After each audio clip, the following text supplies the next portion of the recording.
Bienvenue au 4e jour de pré-conférence du Rotary du district 70-30. Nous sommes en live depuis Conference Central à Castries, à Sainte-Lucie. Est-ce que vous pouvez faire signe? Et nous sommes rejoints par notre famille du Rotary du district 70-20, 70-30 et au-delà. Et nous avons aussi ma co-présentatrice, vice-présidente Judy Deterville du Rotary Club de Gros-Île. Bienvenue, Judy. Merci.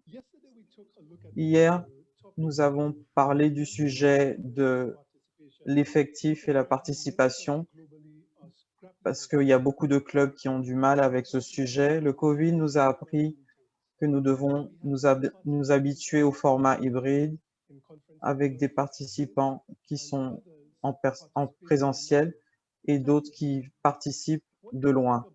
Dis-moi, Judy, que penses-tu de ce nouveau format? Que va être la réaction des membres par rapport à ce format et comment ça va être accepté? Bonne question. Le terme hybride est lui-même un nouvel aspect de ce que nous sommes devenus et ça a une nouvelle signification dans la vie. Mais comme pour tout, ça peut être bien et mauvais. Bien parce que ça peut enlever le stress d'avoir à laisser le bureau, de prendre la voiture et d'aller sur le lieu de la réunion. Mais en même temps, ça veut dire qu'il y a moins d'interaction entre les gens et ça change les communications. Nous sommes des gens de la Caraïbe et nous sommes tactiles et ça change les choses quand on ne peut pas être aussi tactile pour des raisons évidentes. Mais ça va engendrer une nouvelle présence pour ceux qui ne sont pas là physiquement d'habitude, qui pourront quand même être là. Mais à la fin, quand il s'agit de servir d'abord, que ce soit à distance ou en présentiel, l'objectif est toujours le même, est toujours sincère et sera atteint. Oui, c'est très encourageant et j'espère que nous verrons plus de choses positives par rapport à ces formats hybrides. On aura peut-être plus de participation de la part des membres. Hier, nous avons aussi entendu des présentations sur la paix. Et ce qui a été vraiment marquant, c'est à quel point nous avons eu de 12 voix dans la présentation qui ont été capables de nous toucher profondément dans leurs mots. Je me rappelle Rim qui nous posait la question « Quel est le pouvoir que vous voudriez apporter au monde ?» Et elle a suggéré que nous devrions apporter le pouvoir de la paix. Dis-moi, Judy, quel a été ton sentiment par rapport à cette présentation sur la paix hier? J'ai eu beaucoup de sentiments pendant la présentation et après aussi, mais je pense que pour moi, le mot paix a plusieurs connotations basées sur la façon dont on est positionné géographiquement. Peut-être qu'à Sainte-Lucie, notre besoin pour la paix va inclure le travail sur les armes, sur les gangs, parce que ça change la géographie par rapport au crime, et c'est une autre discussion. Mais pour moi, du point de vue théorique, c'est la violence domestique, parce qu'on cherche la paix dans les maisons, comme un problème qui doit être abordé avec les familles, les enfants. Donc, ce qui m'a vraiment marqué hier, c'était le jeu de mots sur la paix avec la paix. Donc, ça nous permettra d'arriver où on doit arriver. Et la présentation avec un ton très doux dans les présentations et le message a été d'essayer d'obtenir une réponse moins violente. Oui, effectivement, fantastique. Alors, le message que nous avons eu a peut-être été qu'avec une présentation aussi douce, même communiquer de façon douce avec nos Rotariens, avec nos collègues, peut avoir autant d'impact que de parler du sujet. Donc, ça a vraiment été une présentation très, très, très touchante. Un des commentaires que j'ai remarqué dans le chat sur les présentations sur la paix était le fait que ça changeait la vie. Ça, c'est vraiment des mots importants. Donc aujourd'hui,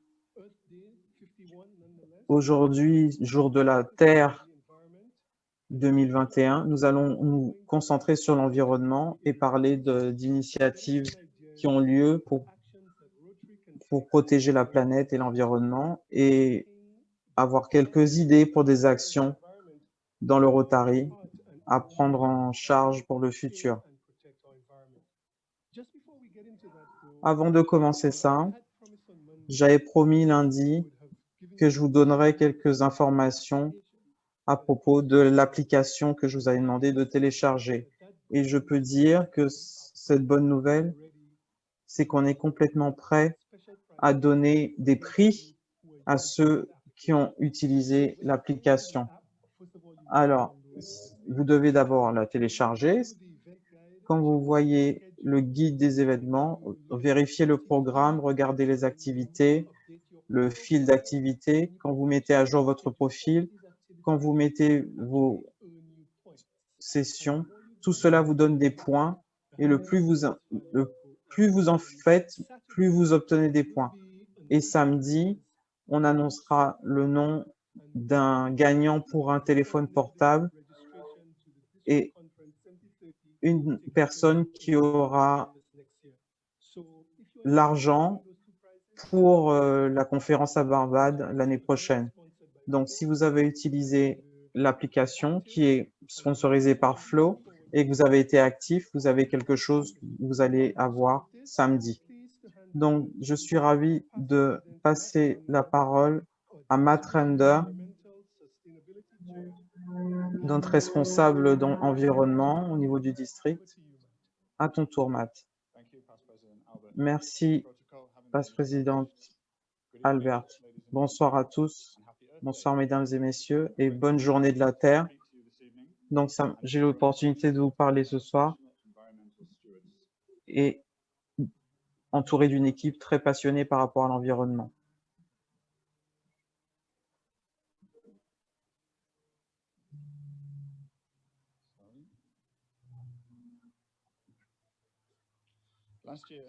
L'année dernière, la fondation du Rotary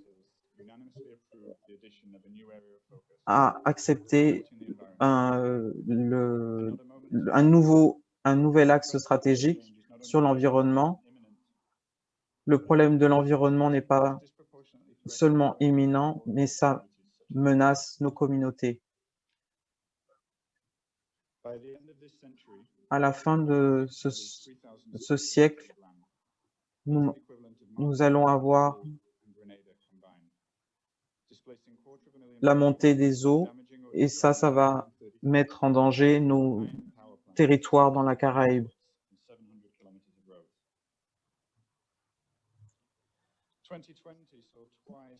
En 2020, on a vu 2 fois plus de conditions météorologiques extrêmes. Nous avons eu des inondations, des orages. Un sondage a montré récemment que les prix, le coût du déplacement des personnes va être énorme.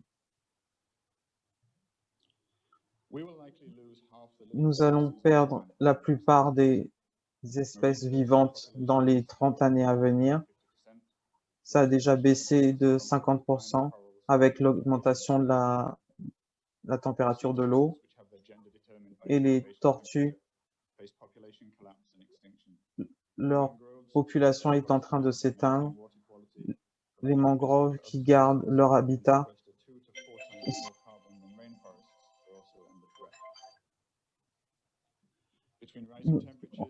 entre les températures qui augmentent et l'agriculture, avec les maladies.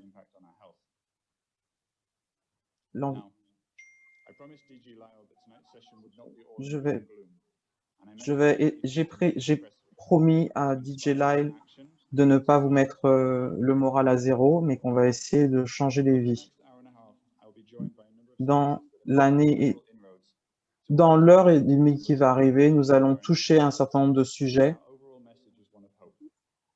et le sujet principal sera celui de l'espoir. Nous voyons beaucoup d'innovations dans la région et quand vous allez parler de vos plans pour l'année à venir, vous allez parler des projets environnementaux que vous prévoyez de faire. S'il vous plaît, pendant la présentation, mettez toutes les questions que vous voulez dans le chat. Toutes les présentations seront téléchargeables et je mettrai les documents dans le chat. Notre premier sujet est sur la pollution plastique. Il y a 9 millions de tonnes de plastique dans nos mers. Il y a 20 fois plus de plastique dans l'Atlantique qu'avant. Nos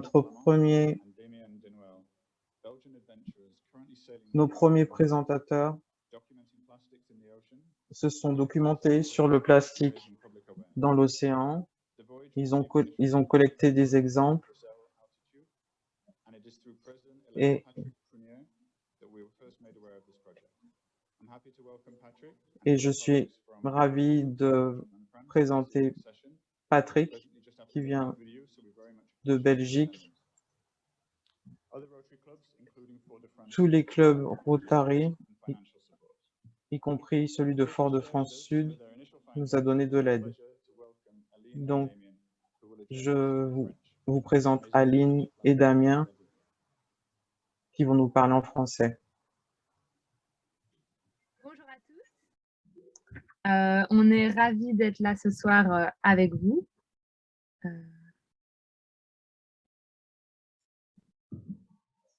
Je vais vous partager notre écran. Voilà. Normalement, vous devriez voir notre beau voilier en plein milieu de l'Atlantique. Donc voilà, moi je m'appelle Aline Flamand, je viens de Belgique et je suis en train de faire un tour de l'Atlantique avec mon compagnon Damien. Je suis initialement architecte, j'ai étudié en Belgique et on est parti en juillet 2020 de Belgique pour commencer notre périple. Moi, c'est Damien, j'ai 30 ans depuis juste 30 minutes. Je suis électromécanicien à la base et nous allons vous présenter un peu notre projet et ce que nous faisons ici dans l'océan Atlantique pour le moment. Donc, notre projet s'appelle Sea de plastique. C'est une expédition en voilier pour faire le tour de l'océan Atlantique et sensibiliser par rapport à la pollution plastique des océans. On s'est fixé 3 objectifs. Le premier objectif est l'échantillonnage de microplastiques. Le deuxième objectif est la sensibilisation par rapport à toute la problématique de la pollution plastique dans les océans. Et puis, le troisième objectif est le défi sportif et humain de faire un tour de l'Atlantique en voilier à 2. Donc, ici, vous pouvez voir un peu notre itinéraire. Donc, on est parti, comme je vous disais, de Bruxelles il y a presque 9 mois maintenant. On a longé toutes les côtes de l'Europe, Angleterre, France, Espagne, Portugal. Puis, on a été aux îles de Madère, les Canaries. On n'a pas pu aller au Cap-Vert comme prévu initialement à cause du Covid. Donc, on a traversé directement l'océan depuis les Canaries vers ici les Caraïbes, où on est arrivé en Martinique le 1er janvier. On a ensuite été à Saint-Vincent-et-les-Grenadines, juste avant la catastrophe qui est en train de se produire là-bas du volcan. Et ensuite, on a passé par la Guadeloupe et maintenant, on vient d'arriver hier à Antigua. Alors, notre gros objectif pour le voyage est d'arriver à aller jusqu'au Canada avec notre voilier, ce qui nous permettrait de passer par une zone de giration de plastique qui se trouve autour des Bermudes. Alors, je vais vous expliquer un peu plus en détail en quoi consiste notre mission d'échantillonnage de plastique. Donc, ce que nous faisons, c'est qu'avec notre voilier, nous tirons un filet qui permet de récolter les eaux de surface sur l'océan. Donc, c'est les 15 premiers centimètres de la surface qui permet de récolter l'ensemble des plastiques qui flottent à la surface. Il y a deux grands types de plastiques qui sont récupérés, des plastiques dits primaires. Donc, ce sont ceux qui sont déjà de base de très petites particules, donc comprises entre 5 mm jusqu'à 0,3 mm. Ce sont des microplastiques qu'on peut retrouver par exemple dans certains cosmétiques, des bulles en plastique, etc. Et ensuite, les plastiques secondaires, donc qui sont des plastiques fragmentés. Ce sont des plus grands morceaux de plastique qui, suite à l'effet de la mer, donc du vent, des vagues, etc., vont se fragmenter en petits morceaux. Et donc, avec le filet que vous pouvez voir sur la présentation, on va les ramasser. Et en ramassant pendant environ 30 minutes les eaux de surface, on va pouvoir déterminer la concentration en microplastique dans la zone de recherche. Donc, en collaboration avec une association suisse qui s'appelle Ocean Eye, nous, on s'occupe de récolter les échantillons. Ensuite, on envoie les échantillons en Suisse dans leur laboratoire, ce qui leur permet de créer une carte interactive. Cette carte interactive, elle est utilisée par le programme GRID des Nations Unies. Donc, c'est une base de données à l'échelle mondiale qui regroupe l'ensemble des données plastiques pour les océans. Il faut savoir qu'actuellement, il y a uniquement 20 000 échantillons sur l'ensemble des océans de la Terre, ce qui est en fait ridicule, sachant que ça fait plus de 10 ans qu'on prend des échantillons. C'est vraiment risible. Il y a donc un besoin criant de prendre ces échantillons pour connaître l'état de nos océans. Et on va pouvoir vous montrer pour la première fois notre carte personnelle. Donc, c'est les tout premiers échantillons qui ont fini leur cycle d'analyse, qui ont été pris au début de notre voyage. On voit les premiers points, avec certains qui sont assez conséquents. Bien sûr, on vous mettra en commentaire les cartes pour que vous puissiez découvrir tous nos points de mesure. Ici, ce sont d'autres des images de notre durant la traversée de l'Atlantique. Vous pouvez voir en bas à droite, à l'intérieur du filet d'échantillonnage, une multitude de petits fragments plastiques. Alors, depuis que nous sommes arrivés dans les Antilles, notre quantité d'échantillonnage est presque réduite à néant à cause des sargasses, étant donné que dès qu'on essaye de réaliser un échantillon, notre filet est saturé en sargasses et donc on ne sait pas avoir d'échantillon qui est valable pour une analyse, étant donné qu'on a plus de sargasses que de plastique dans notre filet. Donc, moi, je vais vous parler de notre deuxième objectif, qui est la sensibilisation. On a d'abord commencé la sensibilisation déjà avant notre départ, pendant les travaux qu'on a fait à Bruxelles, parce qu'on a acheté un vieux voilier qui a demandé beaucoup de réparations. Ensuite, on a continué pendant le voyage. On essaye de prendre des images de ce qu'on voit pour pouvoir montrer avec notre expérience ce qu'on découvre sur les plages. Et on a été assez attristés de voir qu'il n'y a quasi aucune plage sur laquelle on a été où il n'y a pas de plastique. Ensuite, on essaye aussi de faire avec des actions concrètes. Donc, on s'est fixé un objectif de essayer de prendre au minimum 5 minutes à chaque fois qu'on va sur une plage pour récolter des déchets plastiques. Parfois, on reste toute une après-midi, mais parfois, quand on passe rapidement, on n'y reste que 5 minutes, on prend quelques déchets. Et si tout le monde faisait ça, ça permettrait d'éviter qu'il y ait une grande quantité de plastique qui retourne dans les océans depuis les plages. Ici, c'est quelques photos d'une exploration un peu plus grande qu'on a fait en Espagne. On a découvert des filets de pêche qui étaient enfouis dans le sable.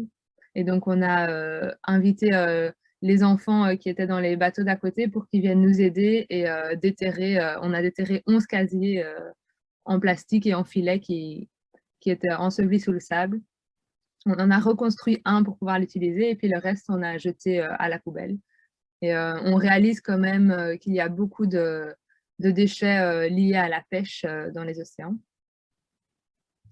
Et puis en Martinique, on a eu la chance, grâce au Rotary de Fort-de-France Sud, qu'on remercie d'ailleurs, d'avoir une centaine d'élèves qui sont venus sur le bateau.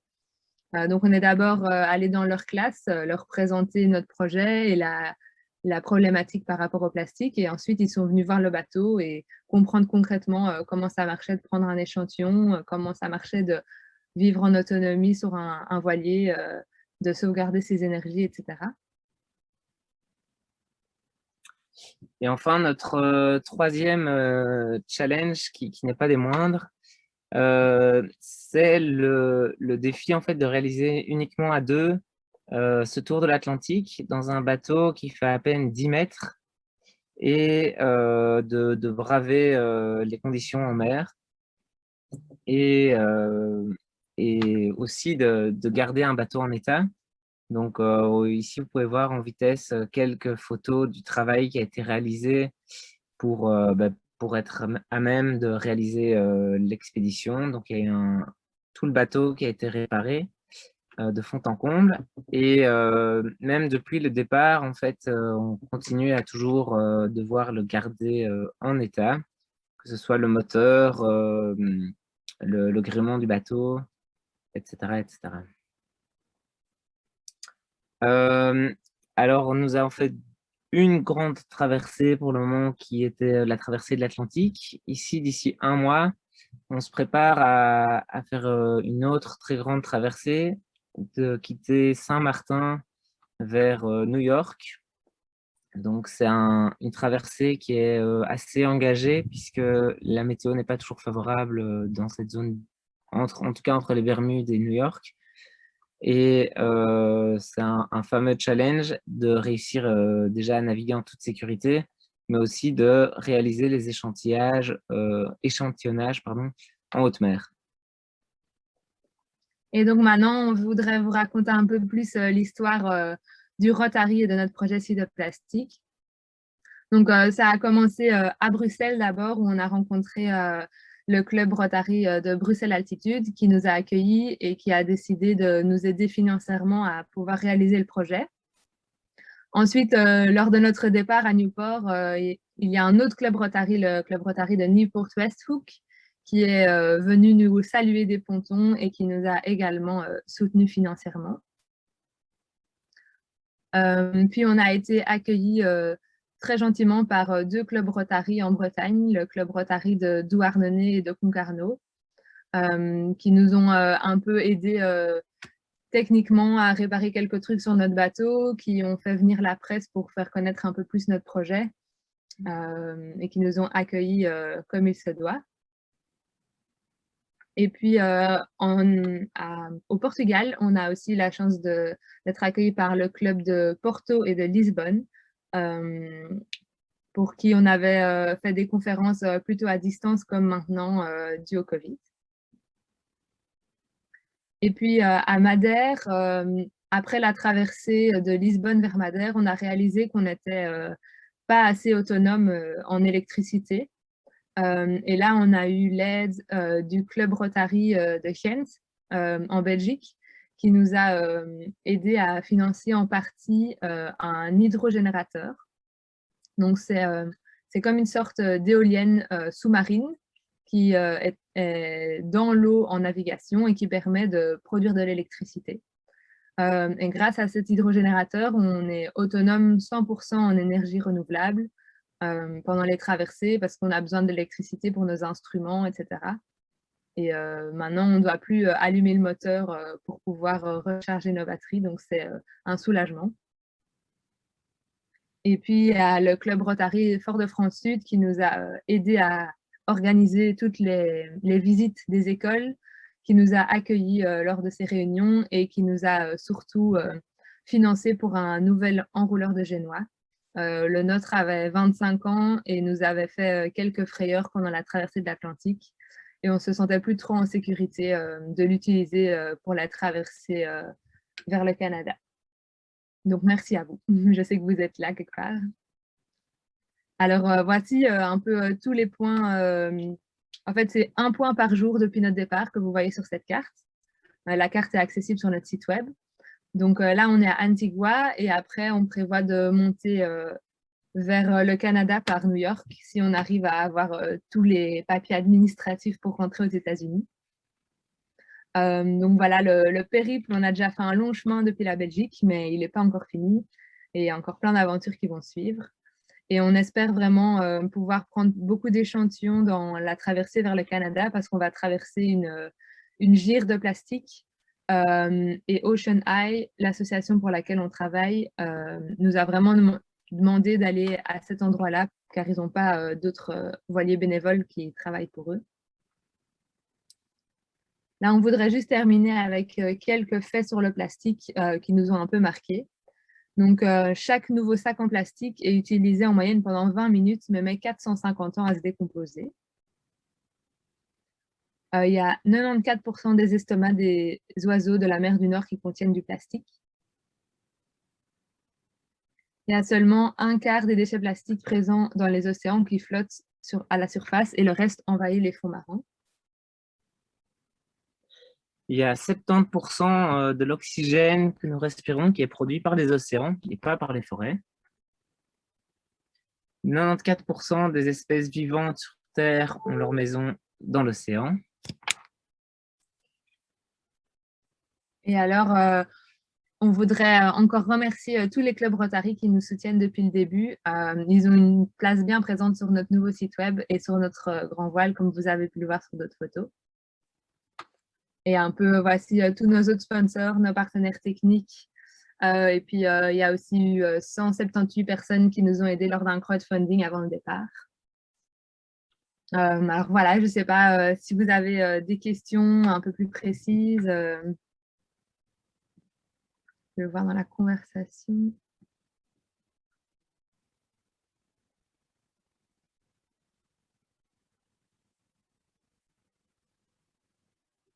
Matt, peut-être que maybe you have some question.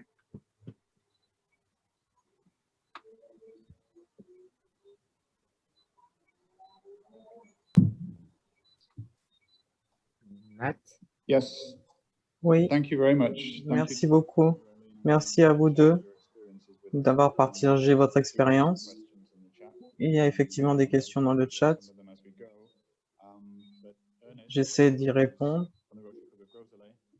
Ernest demande, qu'est-ce que vous pensez qui est la plus grosse menace dans la Caraïbe en termes de pollution? I will answer in French because I think it's more easy.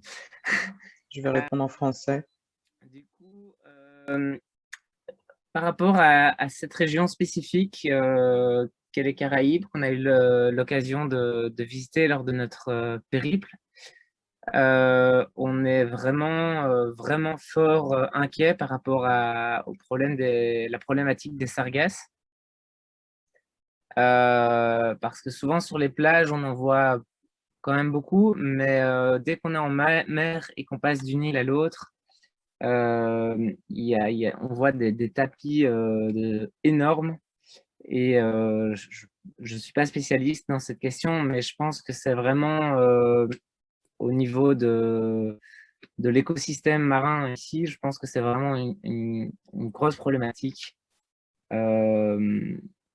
qui est encore beaucoup plus poussée que le problème des plastiques, bien que en fait on ne sache pas mesurer les plastiques avec notre système notre protocole d'échantillonnage. Du coup, on n'a pas une idée en fait très claire à cause des sargasses du problème des plastiques dans les Caraïbes.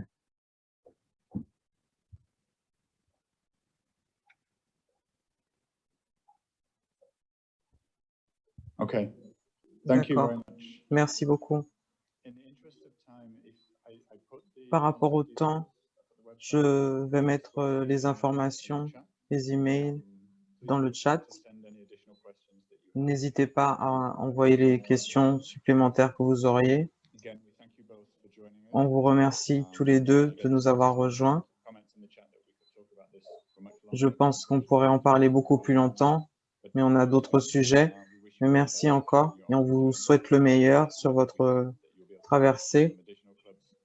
Et j'espère que vous allez visiter d'autres clubs de notre district. It was a pleasure to share our project with you, and you can surely send us an email or on Facebook or Instagram or how you like it the best.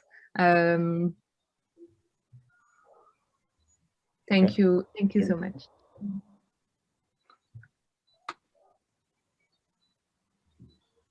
Okay. Ok. Our second topic for discussion. Notre deuxième sujet ce soir, c'est les sargasses. Les sargasses sont des algues marrons qui sont très prolifiques dans l'Atlantique. Et ça a un problème, ça cause des problèmes aux espèces et ça coûte énormément aux communautés. Et notre spécialiste ce soir, c'est Shelley Hancock, qui a écrit un livre sur les sargasses par rapport à la région. Dr. Cox est un post-doctorant sur l'environnement à l'université des West Indies à la Barbade. Il produit le bulletin sur les sargasses. Dr. Cox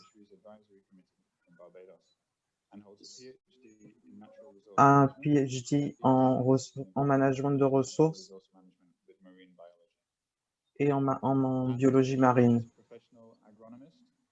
Nous avons aussi un agronome qui a 30 ans d'expérience dans plusieurs sujets à travers la Caraïbe et l'Amérique du Sud, y compris Haïti, la République dominicaine, la Barbade, Belize, le Guyana et le Panama. Elle a des diplômes en agriculture et prépare un PhD en ce moment dans l'organisation de l'agriculture avec les Nations Unies. Mesdames, c'est votre tour. Bonsoir, bonsoir Matt. Est-ce que vous pouvez me confirmer que vous voyez mon écran et que vous pouvez m'entendre correctement?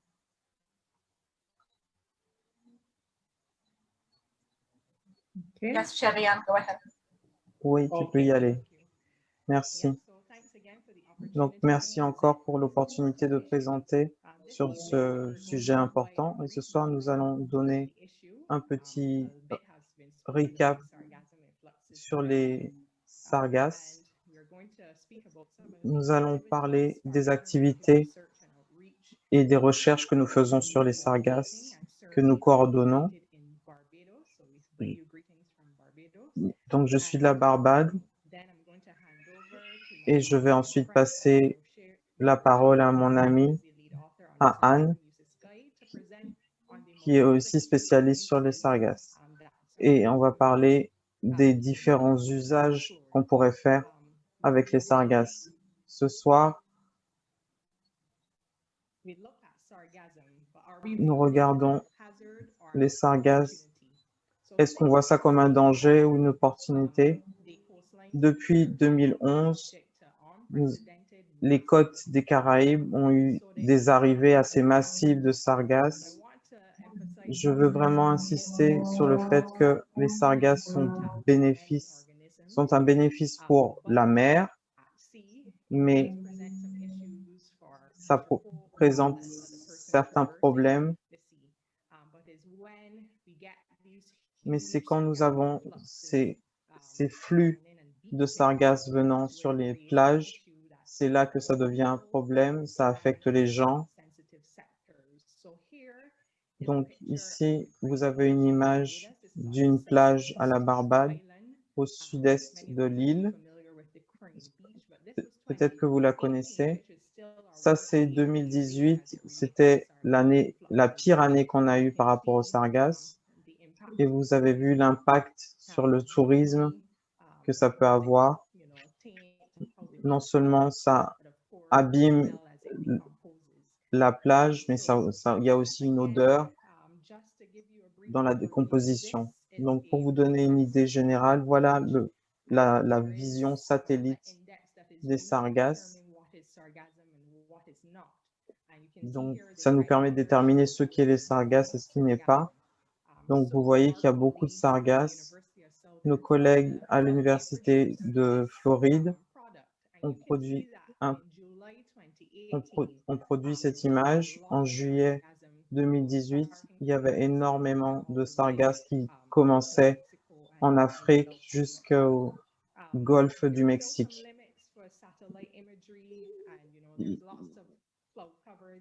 Vous savez qu'il y a beaucoup de zones qui sont couvertes par les nuages. Donc, mais c'est ce que nous avons en termes de produits qui peut aider les gens qui gèrent les sargasses. Et c'est cet événement en 2018 qui nous a inspiré pour le terme la grande ceinture de sargasses de l'Atlantique. On pense qu'il y a à peu près 10 millions de tonnes de sargasses.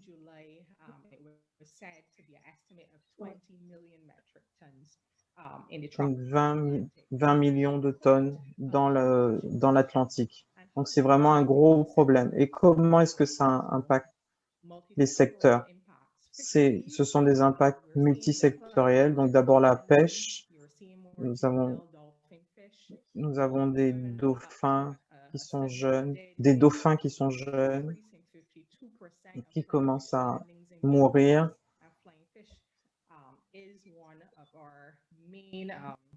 Donc, nous avons un problème de pêche depuis 2011 à la Barbade. Ça n'impacte pas seulement la vie des pêcheurs, mais aussi notre héritage. Nous regardons l'impact sur le tourisme, comment ça affecte les hôtels, le secteur du tourisme. Et nous avons eu des pertes, des annulations en fonction de l'arrivée des sargasses. L'environnement également.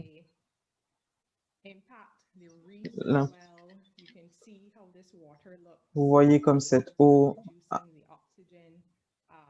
manque d'oxygène. Nous avons eu un problème à la Barbade avec plus de 30 tortues qui suffoquaient dans la mer. Donc, il y a aussi des impacts sur la santé avec la décomposition des sargasses et la production d'hydrogène qui provoque des problèmes de respiration. Donc, il y a aussi un problème financier parce qu'il faut nettoyer tout ça et ça affecte ces secteurs dans les pays. Donc, un problème dont nous allons parler rapidement. Donc, le CERMES a été à l'avant-garde de la communication des sciences et innovations sargasses depuis le tout premier afflux en 2011. Nous avons fait des présentations, nous avons fait de la communication, des guides. Nous avons eu 2 symposiums Sargasses et nous en aurons un autre en 2022. Là, nous travaillons sur 4 projets pour les sargasses.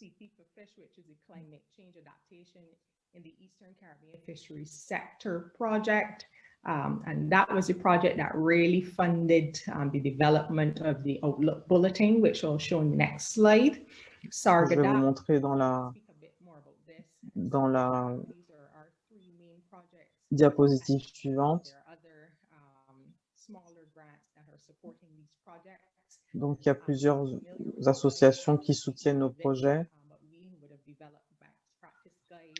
Nous essayons de développer des guides de bonnes pratiques par rapport au management des sargasses pour 4 pays de la Caraïbe. Et nous venons de finir un projet pour la Barbade. Donc,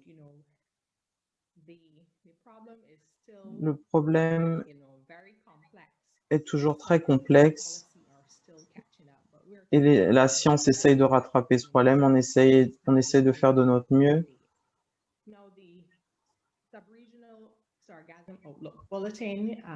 Le bulletin sous-régional sur les perspectives des sargasses fournit des prévisions à moyen terme.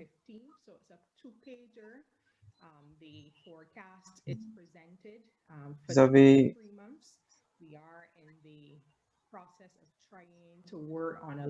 une prévision sur 3 mois et on travaille sur un projet sur 6 mois.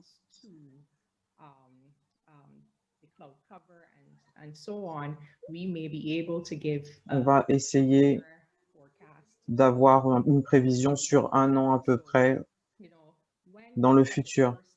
Donc, quand le projet a commencé au départ, nous regardions ce bulletin, mais on a eu besoin de rassembler les informations pour que ceux qui subissaient tous ces problèmes puissent comprendre et avoir des moyens d'avoir de l'implication dans ce problème. Donc, on peut partager le lien avec vous pour que vous puissiez regarder et que vous puissiez recevoir ce bulletin. Une autre publication récente est une note d'information sur la politique de gestion des sargasses. C'est sur le FAO, c'est sur le site du FAO et ça montre certaines initiatives qui sont liées au projet dans la région avec des informations très intéressantes et les actions qui sont mises en place. Je dirais que rapidement que le projet Sargadapt que nous mettons en ce moment est vraiment dans ses débuts, mais il y a des synergies par rapport à ce qu'on fait avec vos activités dans le Rotary. Et nous voyons des choses en lien avec vos projets à venir. Sur les projets de démonstration et soutenir le symposium qui aura lieu l'année prochaine par rapport au développement des plans de communauté. Les clubs sont vraiment des moyens de collaborer. Nous travaillons aussi sur un protocole de surveillance de drones et il y a eu du travail qui a été fait sur ça. Mais pour estimer la quantité de sargasses sur les plages est vraiment très difficile, donc on utilise la technologie. Ça a été testé sur une plage à la Barbade, sur une réserve, sur la côte Est. Ils cherchent encore comment fonctionner, mais on devrait avoir un protocole prêt pour 2021. On doit encore former des gens dans les pays pour faire ça et pour utiliser la plateforme. Donc, vous pourrez utiliser des algorithmes, choisir des zones et regarder comment ça se passe à cet endroit-là par rapport aux sargasses. Donc, nous allons mettre en place des démonstrations de projets Et on voit déjà de la synergie et de la collaboration entre les clubs. Et le symposium aura... On est toujours en train de chercher comment le symposium va être fait à cause du Covid, mais on apprécierait une participation de votre part si vous êtes intéressé dans ce symposium. Et là, je vais passer la parole à Anne, qui va nous parler de l'utilisation et des opportunités par rapport aux sargasses. Merci pour votre attention. Merci Shéliane. Bonsoir à tout le monde. Merci pour cette opportunité. Pour cette deuxième partie de la présentation, je vais parler un petit peu plus de l'utilisation et des opportunités par rapport aux sargasses.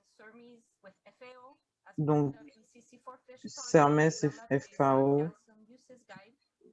met en place un guide pour l'utilisation des sargasses.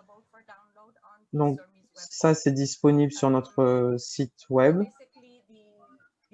En gros, le guide est développé pour les chercheurs et les gens qui mettent en place des politiques. Ça donne une vue générale de la sargasse, les utilisations potentielles. On développe un indice d'évolutivité de la biomasse. Nous avons une section du guide qui parle des études de cas pour les entrepreneurs dans la région Caraïbes pour développer différentes utilisations des sargasses. Et nous avons aussi un annuaire pour savoir qui fait quoi où, et qui fait de la recherche, qui sont les entrepreneurs qui développent des choses et comment les contacter. Donc ça, c'est un début parce que c'est un secteur qui change constamment. On a de nouveaux acteurs qui rentrent, qui partent. Donc, on espère que ça va continuer. C'est vraiment le début. Et on parle aussi des défis et des implications pour l'utilisation des sargasses. Donc, de quoi est fait la sargasse? La sargasse est composée de plusieurs éléments et qui peuvent jouer différents rôles dans différents produits. La biomasse de la sargasse est faite d'eau à 85%. Et ensuite, il y a la biomasse sèche. Vous avez des carbohydrates, des cendres, des protéines, des fibres, des vitamines, des minéraux. Et tout cela peut être diminué en petits composants qui peuvent aider à construire des choses.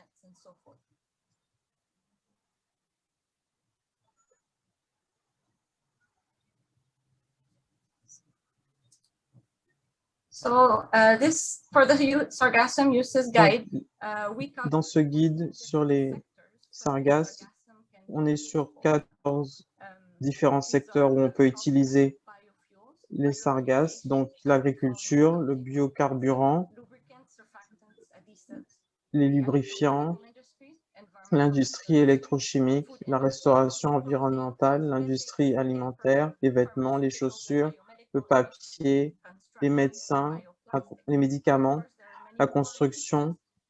Il peut y avoir d'autres utilisations. On ne pourra pas voir tous les secteurs ce soir, mais nous discuterons de 7 de ces secteurs que je vous ai indiqués. Donc, avant de parler de ces usages, c'est important de savoir que les algues ont de hautes propriétés d'absorption et notamment des produits qui sont toxiques pour les humains et pour les animaux.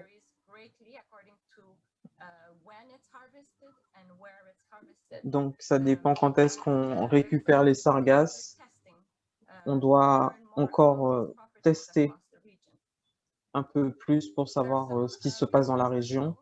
Il y a eu un article récent, on a une image ici, qui montre que dans certains pays, les échantillons montrent un niveau élevé d'arsenic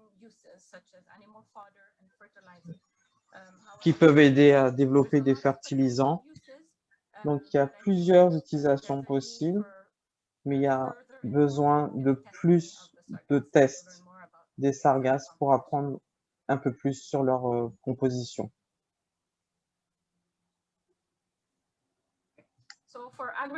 Alors, pour l'agriculture,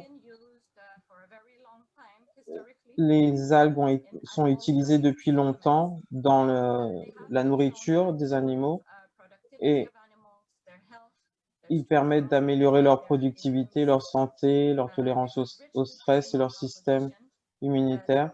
Ils ont une composition nutritionnelle riche. La teneur en protéines est assez basse, mais il y a une activité prébiotique importante. Donc, ça veut dire que ça nourrit les bactéries dans le système digestif, donc ça les aide à digérer. Et il y a plusieurs études qui montrent que leur donner de petites quantités d'algues, ça réduit l'émission de méthane de 80%.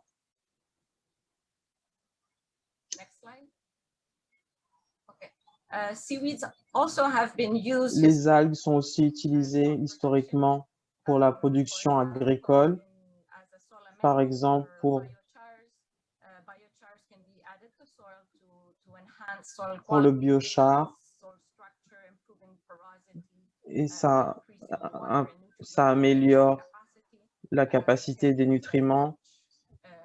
Ça peut être utilisé comme paillis, ça peut être utilisé comme compost, comme engrais, comme un biostimulant. Ça a montré des propriétés contre les fongicides et ça peut aussi être utilisé comme un substrat de croissance pour les champignons.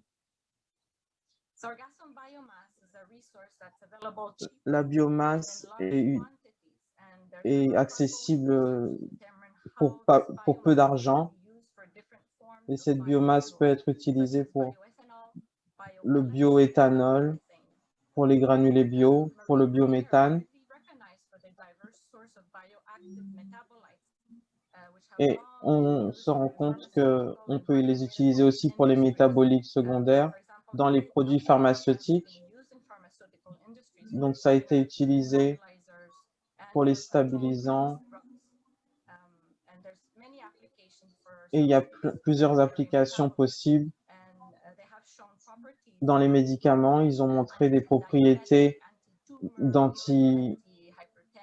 antibiotiques contre la tension, l'inflammation. Pour l'instant, il y a encore peu de recherches sur ces bénéfices. Il y a eu quelques recherches, une de ces espèces de sargasses pour le traitement de certaines maladies et ça a montré beaucoup de potentiel.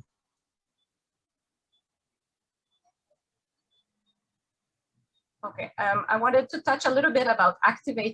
voulais parler un petit peu du charbon actif parce que c'est utilisé dans plusieurs secteurs. Parce que ça a une capacité d'absorption.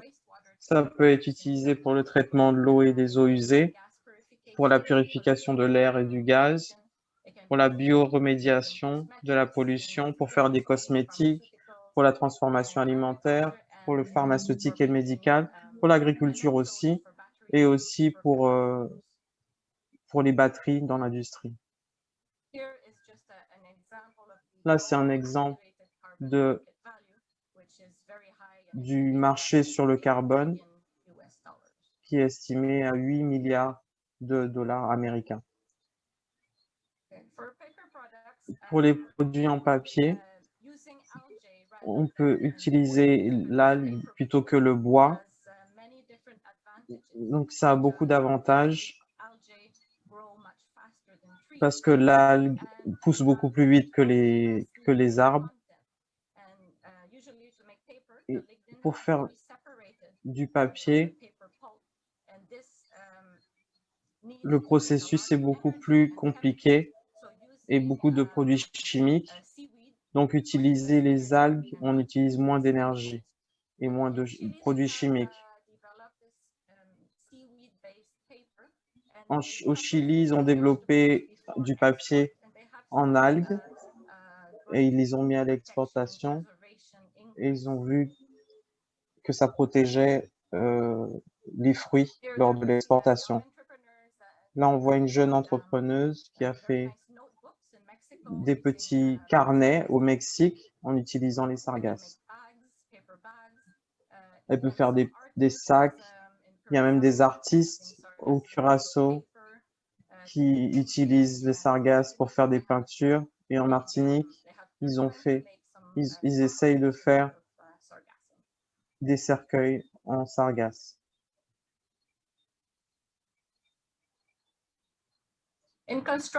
Pour la construction, il y a une demande importante de matériaux de construction durables. La biomasse d'algues est utilisée pour les panneaux de mousse, les feuilles isolantes, les dalles et même le bio-asphalte. Au Mexique, ici, on voit qu'il y a un entrepreneur qui a fait des briques en sargasse pour faire des maisons et elles peuvent aussi être utilisées pour faire des meubles.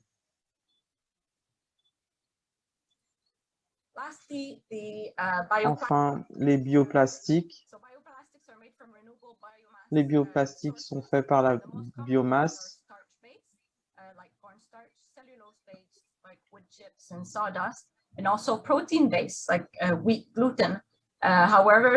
peut être.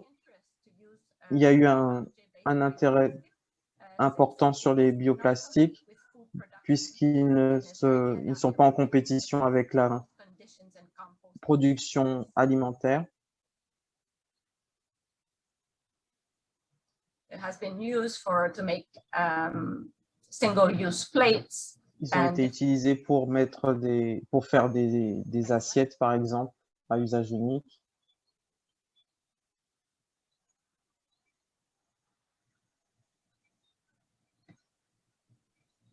Shelley, next slide. Okay. So we've developed this Sargassum Biomass Index in the Nous Sargassum. avons développé cet indice de la biomasse des sargasses pour avoir une idée de combien de sargasses sont utiles pour faire différents projets. Donc, ce sont des exemples de voilà, combien de carnets on peut faire avec tant de sargasses, des chaussures.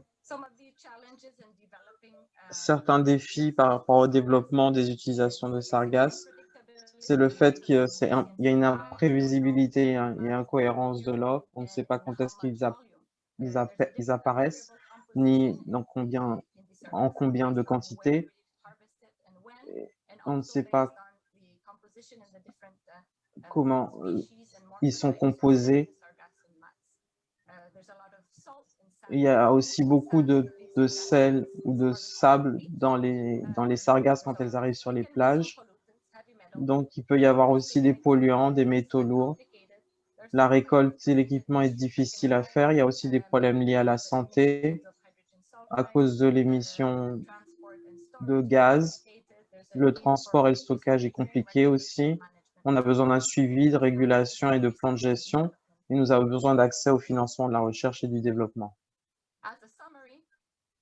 En résumé, il y a de nombreuses applications potentielles déjà commercialisées dans la région par rapport aux sargasses. Il y a beaucoup de recherche et de commercialisation dans beaucoup de pays.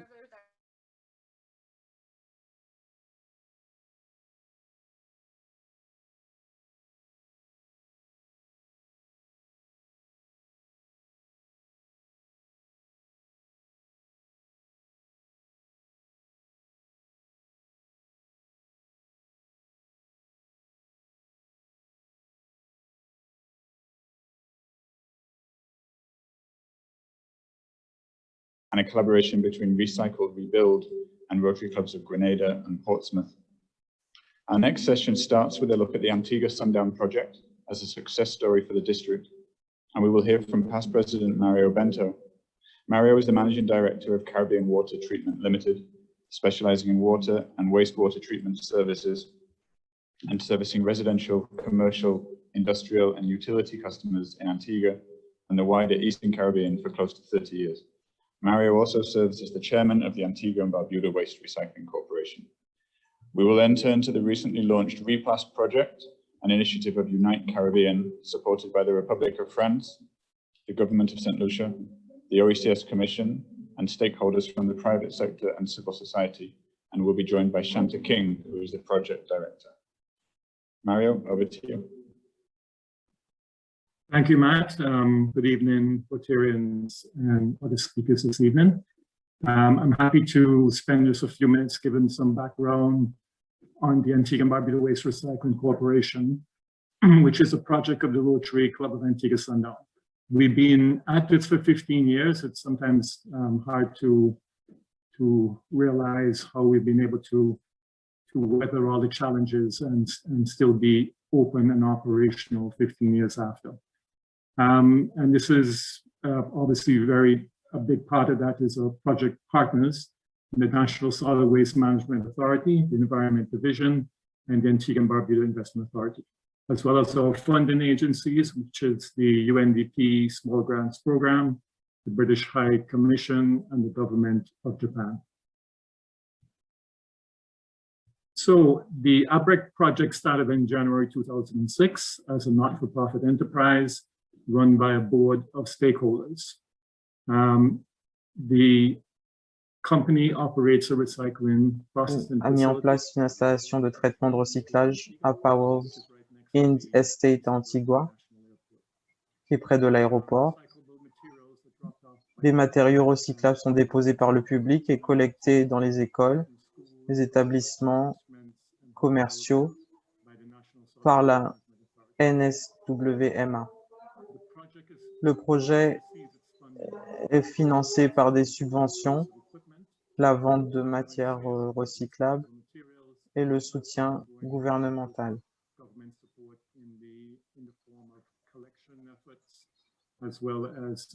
Avec des collectes de fonds.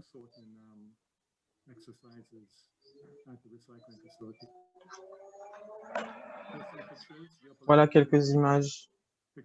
Vous voyez que nous chargeons des cartons dans des containers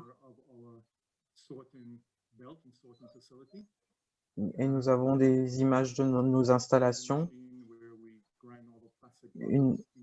Une machine qui broie le matériel et ensuite on peut exporter sur le marché international. Ce que nous recyclons des bouteilles en plastique. C'est surtout le focus le plus important.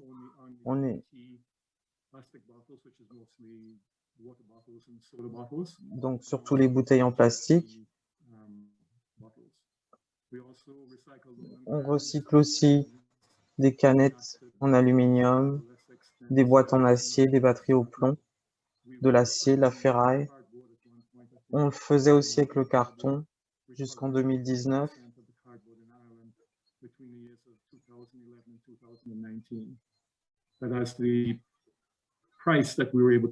Mais le prix que nous avions pour le carton a augmenté.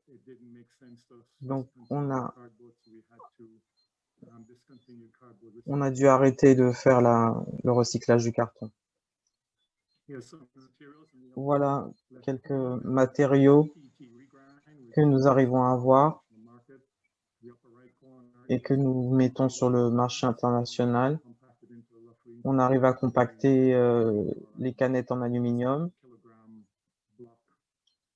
avec des blocs de 7 kg et qu'on envoie.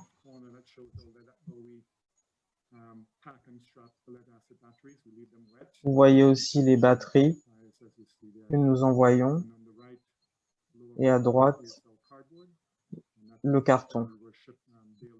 C'est comme ça qu'on les envoyait.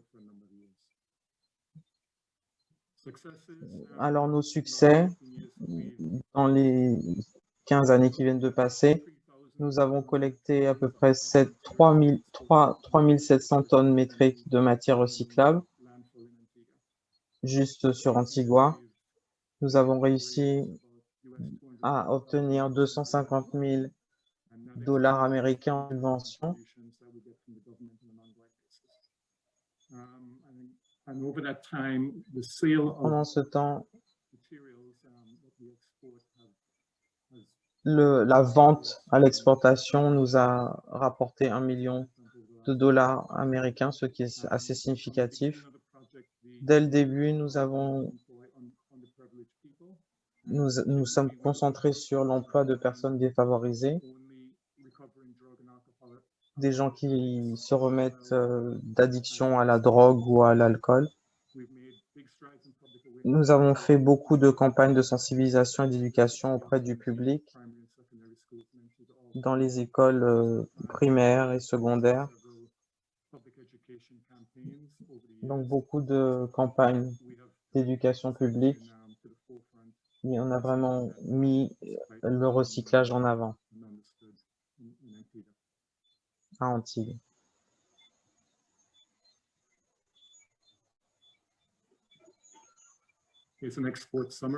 Voici un résumé des exportations qui montre comment ce matériau est envoyé. Donc, nous avons fait un total de 175 conteneurs que nous avons envoyés.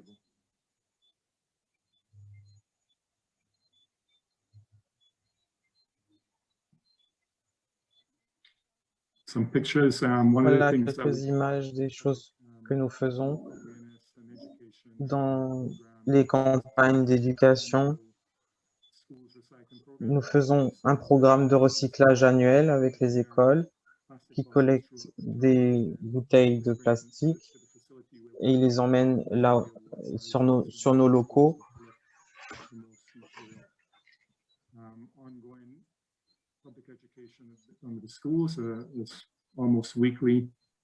Nous avons aussi des relations avec le ministère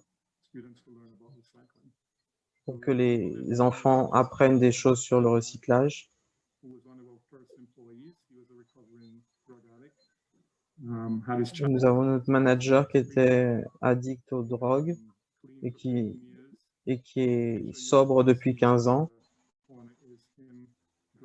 Donc, c'est lui sur cette image et qui fait un programme de formation au Japon il y a quelques années. Nous avons toujours des défis. J'essaie de les résumer. Nous avons toujours une faible valorisation des déchets plastiques. Le plastique, c'était vraiment le but de ce programme de recyclage. Mais même aujourd'hui, nous récupérons que 5% des bouteilles plastiques qui sont utilisées. Nous souffrons d'un financement insuffisant.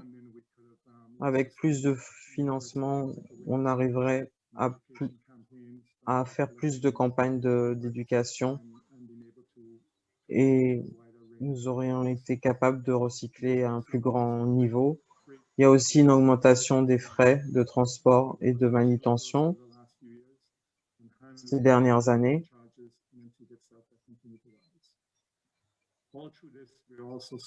Nous souffrons aussi de la diminution des revenus des exportations.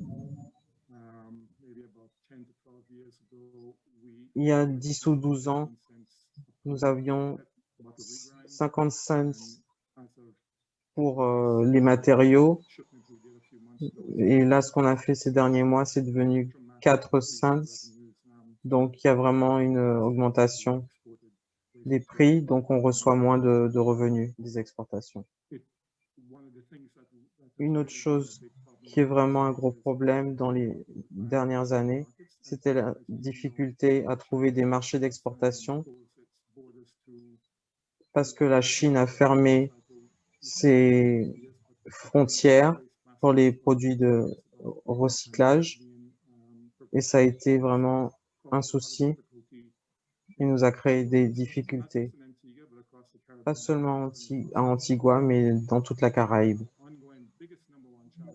Et notre plus gros problème, c'est l'expulsion de l'établissement actuel dans lequel nous sommes. Il faut qu'on sorte de là dans le mois qui vient et on va bouger dans un endroit qui est comme un atelier, qui est beaucoup plus petit, un nouveau bâtiment.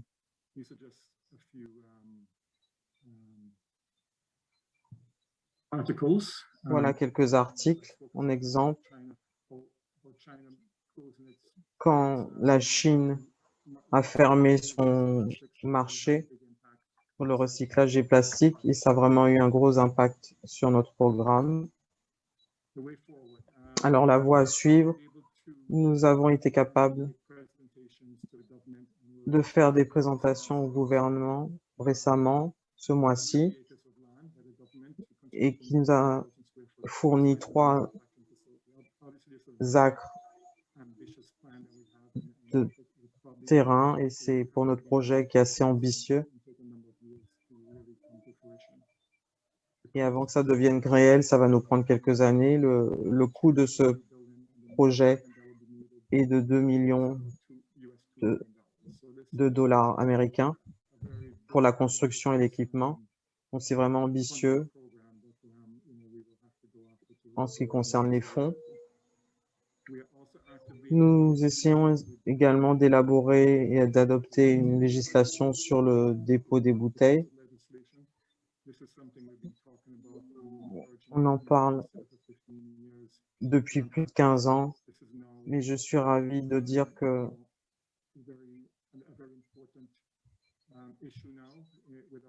c'est devenu un problème important pour le gouvernement. Donc, je pense que nous aurons bientôt des solutions dans les 6 mois. Et nous avons aussi à passer à une approche boucler la boucle. Donc, c'est-à-dire le plastique qu'on collecte sur l'île, on va trouver des moyens de les transformer dans d'autres produits. Donc, c'est dans notre projet de recyclage au niveau de la Caraïbe et pour que ça touche d'autres pays. So we've been happy to be part of an initiative being led by Nous sommes heureux de faire partie d'une initiative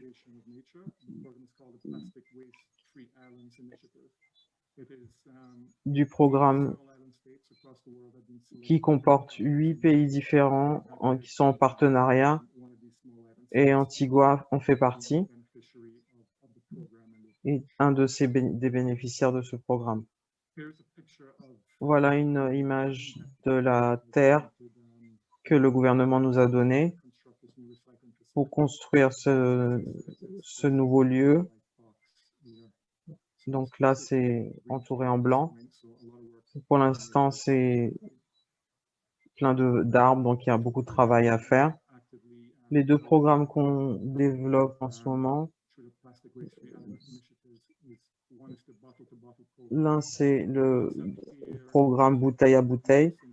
Le programme, c'est faire une économie circulaire. Donc, on commence avec les bouteilles de plastique qui sont collectées, puis les amener à un endroit où on les réunit, puis envoyer à l'usine ensuite, puis ensuite les envoyer dans une autre usine qui va les manufacturer.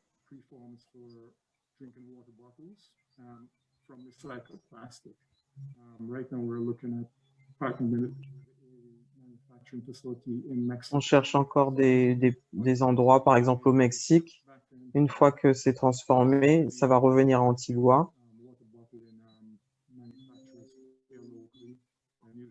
Localement pour faire de nouvelles bouteilles.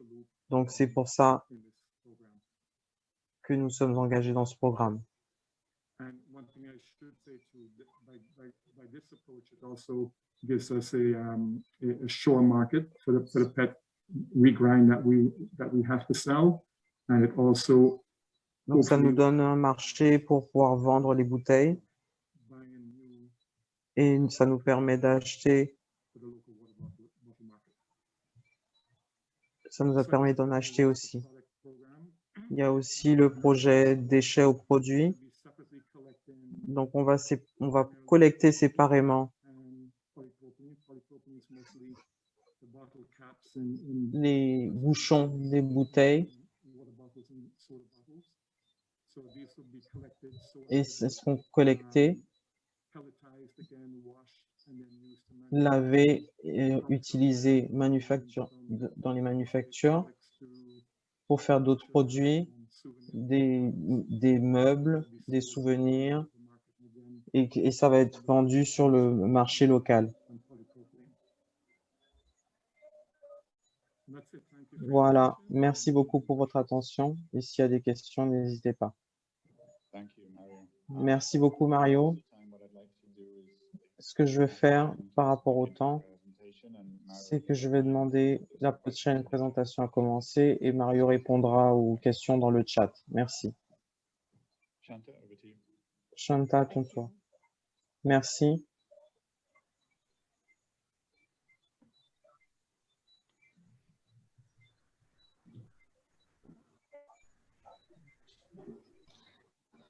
Is my screen visible? Est-ce qu'on voit mon écran? Okay. Oui, Thank you.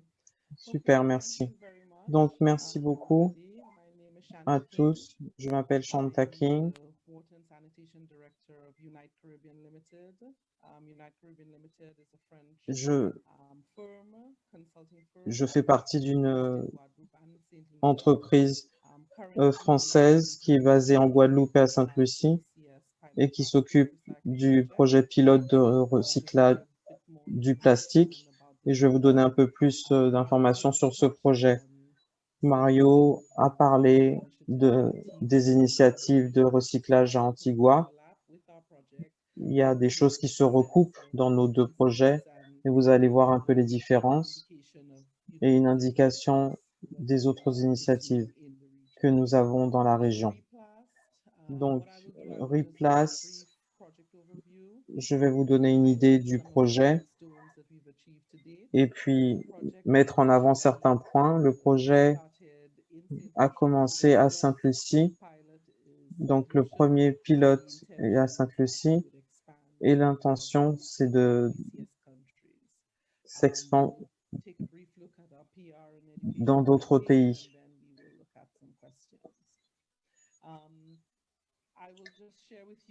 Donc, je vais partager avec vous une petite orientation par rapport au problème du plastique dans la région.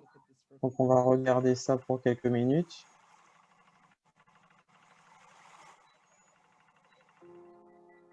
As a fisherman, I work hard to provide for my customers and my family.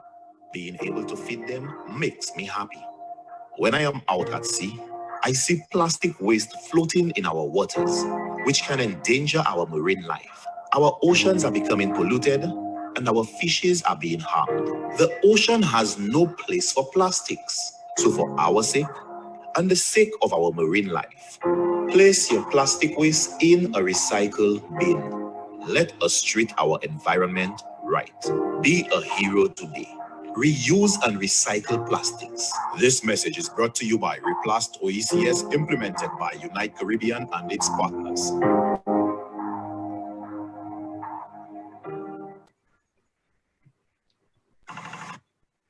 Okay.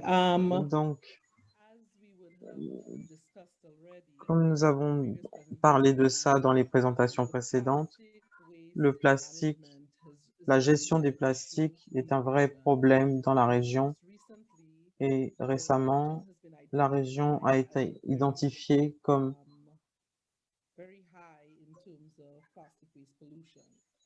un endroit où il y a vraiment un haut problème de pollution et c'est vraiment un problème dans dans notre région et on s'appuie pour le tourisme, pour un environnement parfait pour notre tourisme, alors qu'on voit beaucoup de plastique dans les lieux touristiques. Donc, Plastic Replace a mis en place, a créé un modèle économique circulaire durable pour la gestion et le recyclage des déchets plastiques dans les Caraïbes. Et l'intention, c'était de développer une approche innovante. Donc, on a commencé par Sainte-Lucie et on veut continuer avec les autres pays de la Caraïbe. Cette approche est vraiment innovante dans le sens où, en plus de collecter le plastique dans différents secteurs, nous avons aussi développé une plateforme de marché digital pour créer une envie chez les gens de récolter le plastique. Donc, nous ne payons pas les gens pour ramener le plastique, mais quand les gens amènent le plastique, ils gagnent des points pour ce plastique et ils peuvent aller sur la plateforme digitale pour récupérer ces points. Donc, nous avons différents moyens de motiver les gens pour qu'ils participent à ce programme. Un des points importants de notre projet, c'est que c'est une initiative publique-privée. Ce qu'on a fait, c'est que dans le pilote au départ du projet, qui a été aidé par le gouvernement français, mais il y a plusieurs compagnies privées qui soutiennent le projet à Sainte-Lucie. Ces compagnies permettent d'avoir du sponsorat pour les campagnes d'information et elles soutiennent aussi les programmes de récompense où on donne des motivations à la population pour qu'ils nous donnent le plus de plastique et qu'ils collectent le plastique et qu'ils nous l'apportent. Alors, les objectifs du projet, il y a 4 objectifs principaux. D'abord, la collecte, le tri et la gestion des bouteilles en plastique.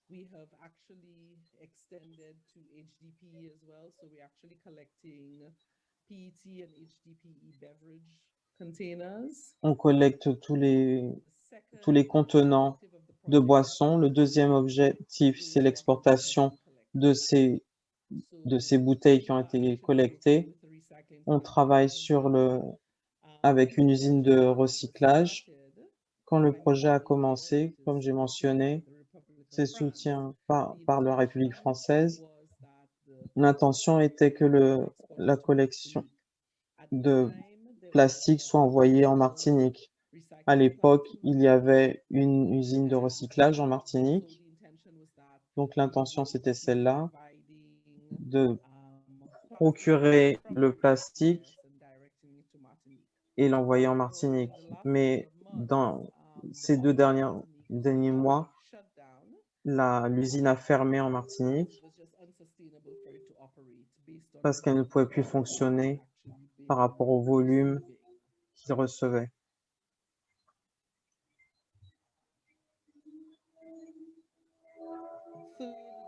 Le troisième objectif, c'est la sensibilisation du public aux problèmes écologiques liés aux déchets.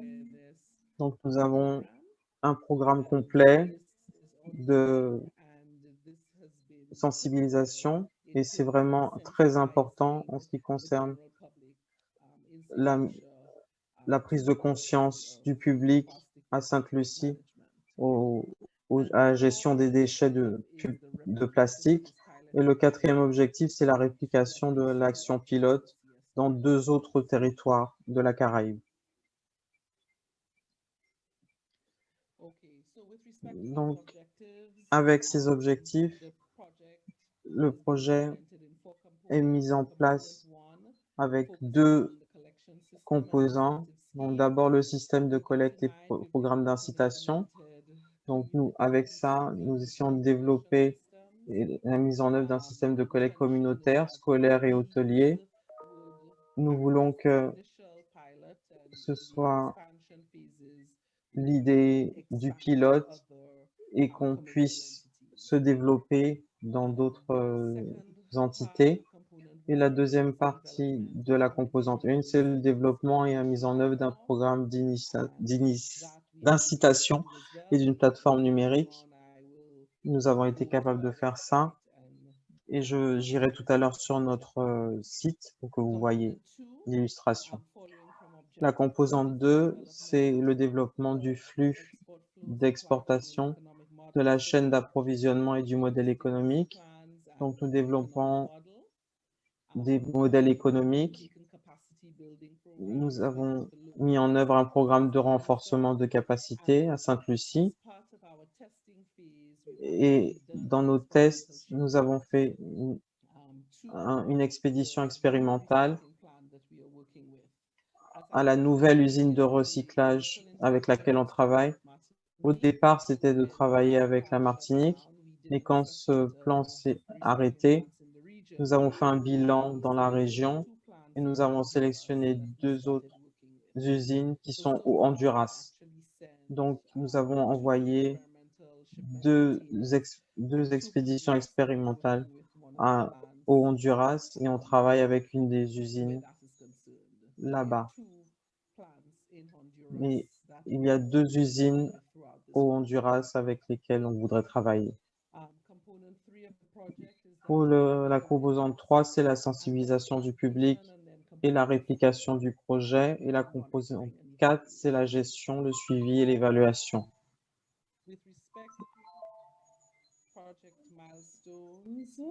En ce qui concerne les jalons du projet, juste pour en mettre quelques-uns en lumière, nous avons des études cartographiques des flux potentiels de déchets des déchets plastiques. Nous avons aussi fait la cartographie des quantités de déchets de plastique dans les communautés locales. Et j'ai parlé plutôt du plan directeur logistique et modèle économique, l'évaluation des installations de recyclage dans les Caraïbes et le développement du programme. Nous avons conduit un envoi expérimental. Donc, nous avons envoyé 26 000 pounds au Honduras. Le modèle, c'est la formation des bénévoles pour les points de collecte.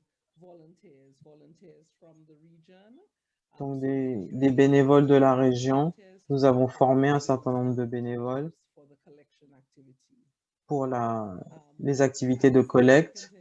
Nous avons eu beaucoup d'engagement des décideurs potentiels du secteur privé, des sponsors, des partenaires de récompense. Et c'est assez important parce que le secteur privé joue un rôle très important dans notre projet. Et encore une fois, notre développement de la campagne de sensibilisation qui continue. Et nous avons réussi à lancer des points de collecte dans les communautés, dans les hôtels et dans les écoles.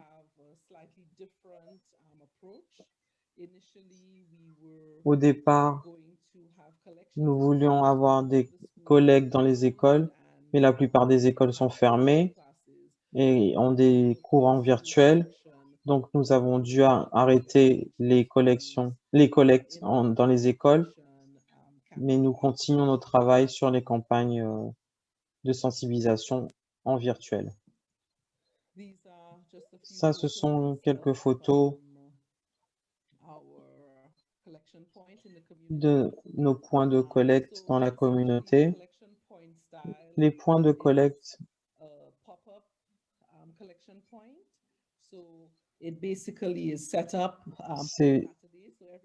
ça se passe le samedi, chaque samedi, dans différentes communautés. Nous travaillons avec 4 régions.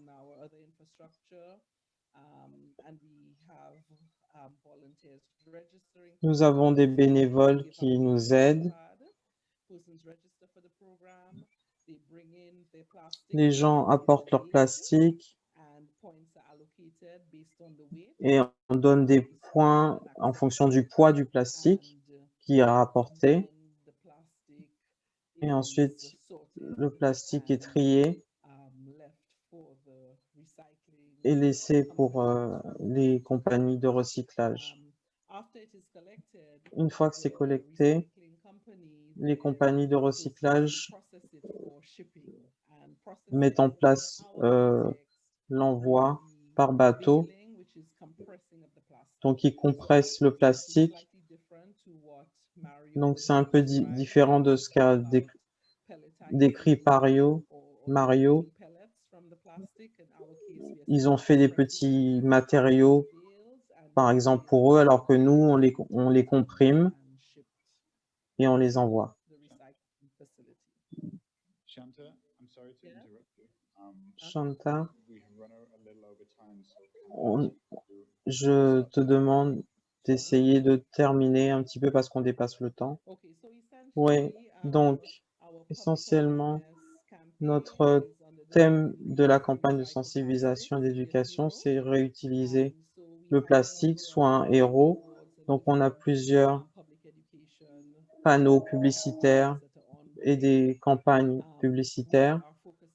On se consacre aux bouteilles de plastique et on encourage les gens à les ramener. Par rapport à notre site web et portail numérique, je voulais vous montrer à quoi ça ressemblait, mais si vous pouvez visiter notre site replacedoecs.com, vous pourrez avoir une idée plus claire de nos activités. Si vous cliquez sur « Vous inscrire », vous verrez tout ça. Si vous allez sur le marché, vous verrez comment le site est conçu. Donc, pour terminer, c'est le projet Replace OECS et en tant que soutien, nous avons des sponsors,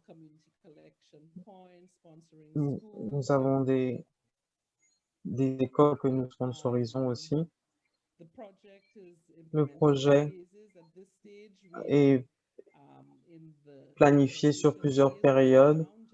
Nous avons la période de mise en œuvre pilote de janvier à juillet 2021. On a une phase d'expansion en août 2021 et nous espérons avoir une phase de réplication dans plusieurs pays de la Caraïbe.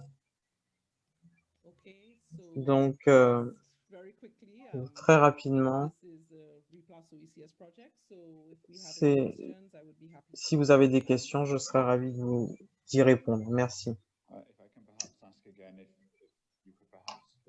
Est-ce que tu pourrais répondre aux questions dans le chat, s'il te plaît, parce que nous devons terminer.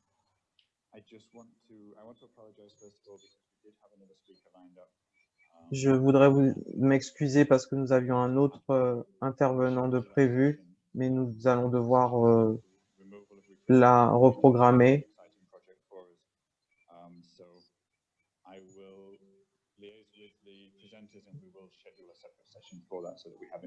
Donc, on va reprogrammer cette session, cette partie de la session sur le programme. Je voudrais remercier tous les gens qui ont participé ce soir. Merci aussi aux membres du comité de durabilité environnementale qui m'ont soutenu ces 9 derniers mois. Je voudrais remercier le gouverneur Lyle qui nous a donné l'occasion de montrer ce qu'on fait sur le terrain. Et merci pour l'interprétation et merci pour votre intérêt et votre soutien. Le comité est là pour vous aider dans tout ce que vous entreprenez. Donc, n'hésitez pas à nous écrire et vous pouvez rejoindre le groupe d'action du Rotary sur ce sujet. Merci encore et je repasse la parole à Albert. Merci beaucoup. On les applaudit.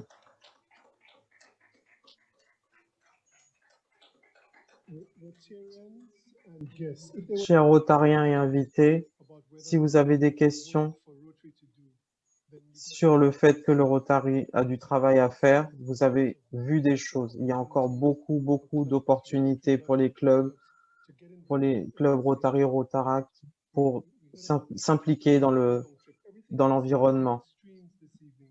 Tout était vraiment impressionnant ce soir. Quand on regarde les photos sur les sargasses et la carte des sargasses, il y avait tellement de sargasses. Et quand on pense qu'on a tout vu, et quand on a vu les images de plastique aussi, il y a tellement de plastique à recycler.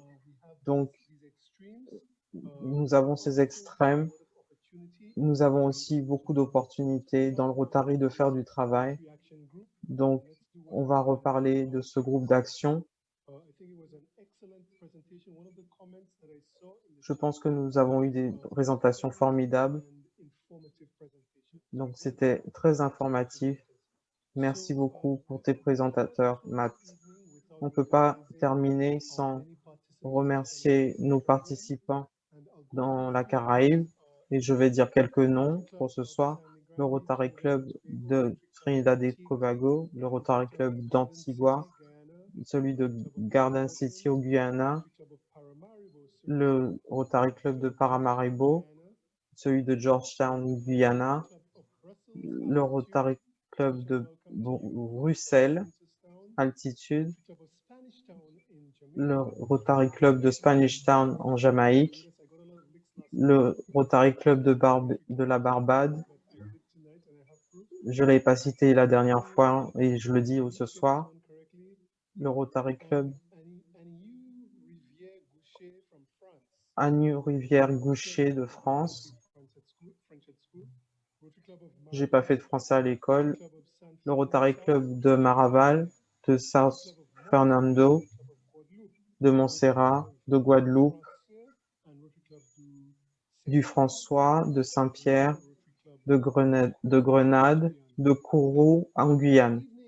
Et ce soir était vraiment un soir particulier parce que c'est l'anniversaire du Rotaract de Sainte-Lucie.